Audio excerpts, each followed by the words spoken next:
একটাই জনগণের প্রত্যাশা, সেটা হচ্ছে নিঃসংকোচে নিজের ভোটাধিকারটা প্রয়োগ করা, সেটা নিশ্চিত হবে। নির্বাচন হচ্ছে কিনা কেন নির্বাচন হবে না, এই মনের মধ্যে এই শঙ্কাটা আসার কারণটা কি?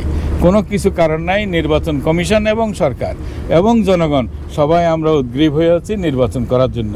যাতে নির্বাচনের দিকে অলরেডি আমরা সবাই ঐক্যবদ্ধভাবে যাচ্ছি, তো সেখানে কোনো শঙ্কিত হওয়ার মতো কোনো কারণ নাই।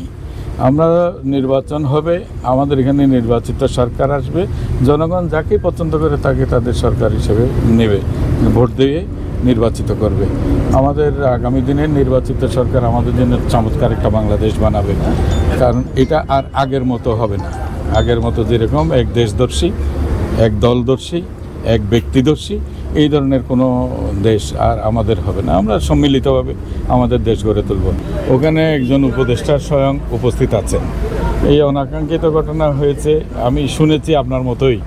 এটা বিশদে তো আমি আর দেখি নাই। আমি একটা সুনির্দিষ্ট পারপাস নিয়ে আসছি চট্টগ্রামে, যাতে দুর্গাপূজাটা যেন আমরা সবাই মিলেমিশে উৎসব আনন্দে উদযাপন করতে পারি, এটাই হচ্ছে বিষয়।